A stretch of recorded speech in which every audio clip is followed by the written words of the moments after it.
Howdy, folks. Welcome back to the channel and welcome to this album review. It's time to talk about the fourth studio album by Canadian pop singer Shawn Mendes. This one is entitled Wonder, and it's the follow up to his 2018 self titled album. Shawn Mendes is an artist I've spent very seldom time listening to. I think his 2017 single, There's Nothing Holding Me Back, was definitely one of the better pop songs of that year, but like I said, I have really never ever given him the time of day.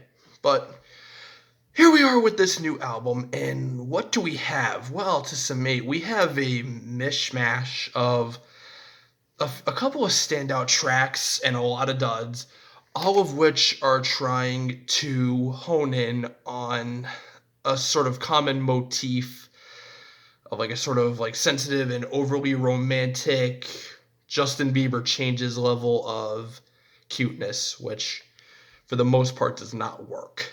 So I think Mendes masterfully handles the first several bars of the opening title track, and I do appreciate the sort of brooding intensity, sort of underscored, that the drum loops provide. But I guess my problem is Mendes does not match the intensity. He sort of gets drowned out by it. Now, I'm not summarily implying that the format is calling for any excess of bombast, but I guess it just didn't do a whole lot for me. I imagine hearing this in a retail space and not even noticing. Higher's composition is a swelling and nominally promiscuous number stylistically, and I think it fits right into Mendes' wheelhouse, but the incessant repetition of a few lines really causes this one to sag under its own weight. It was on the cusp of being a cut above the rest of what's on the top 40 right now, but the writing caused it to stumble right back to the middle of the pack. It doesn't overstay its welcome, though the production and the execution are nice. It kind of dabbles into tropical house a little bit.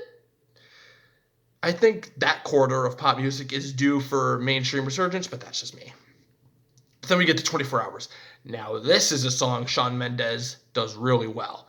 In any other situation, I may have castigated other artists for botching the delivery or the production for not reaching a crescendo, but I actually love how tame this composition is. I think to add any pizzazz or oomph to it would ruin the intimacy of the song.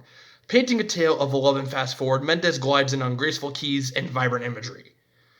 Every color you'd imagine. I can't wait for it to happen. Honestly, this is like if Purpose era Justin Bieber was run to its logical conclusion while discarding any dirtiness or cheapness. I'm definitely revisiting this one. Well done, Shawn. And then Teach Me How to Love pulsates with a sort of saccharine combo of keys and synths.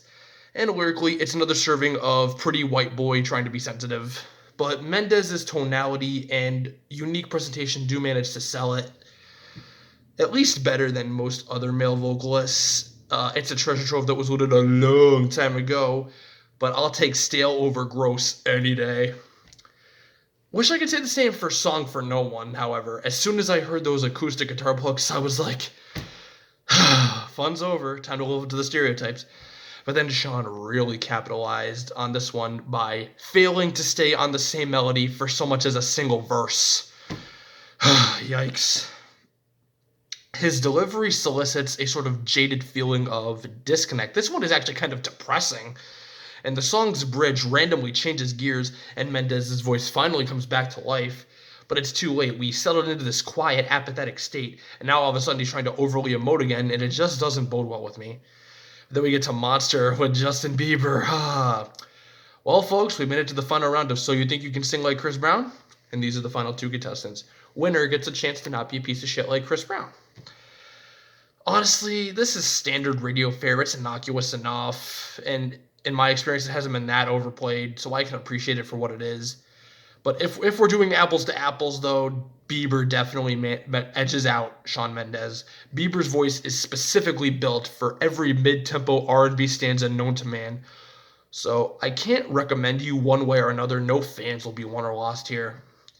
But then Always Been You kind of rubs me the wrong way. Again, there's a certain sense and aura of bombast that's present. Mendes oscillates between the subdued, sensitive approach and the bombastic rejoice of Hunka Hunka Burnin' Love.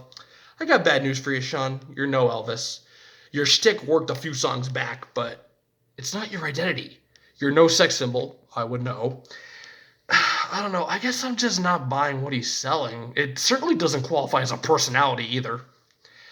Look Up at the Stars is probably a low point in the lyrical department, or at least one of them on this record. This is just a rehash and a retread of every romanticist theme that this album already explored. The hook has a little bit of rollicking energy, and the second chorus does salvage this to the point where it saved this track from tumbling into complete obscurity. And I do appreciate the decision to add drum patterns and guitars and tantalizing synths and bass lines and beats, and it doesn't rest on standard pop laurels. But bottom line, this is mostly another in one ear, out the other affair. And then Can't Imagine closes the album with zero fanfare. And for being so tame and innocuous, this might actually be the biggest offender on this entire album. There was no effort with the songwriting. I get it, Shawn. You can't imagine a world without your woman. I get it. Saying it 8 times while saying nothing else does not suffice. Is it me, or did they just rush this to fulfill the allotted time they needed? This is the definition of filler, and it's not cute either. If Shawn is sincere, good for him. He can get Camila and all his fangirls to swoon, but I'm not buying it. So, bottom line, this is just another standard generic pop album.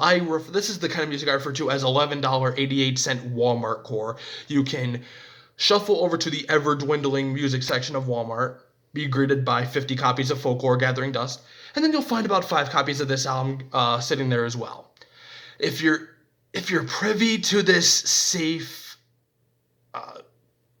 tired, uninspired pop format, by all means, but it does nothing for me. Maybe I just am too cynical. I liked a couple of songs on here, but bottom line, this is one you mostly got to avoid. I'm giving Wonder by Shawn Mendes a 2 out of 5. Not having it. So, thank you for watching. If you enjoyed, like, comment, subscribe, hit the bell to get notified, and we'll see you again soon.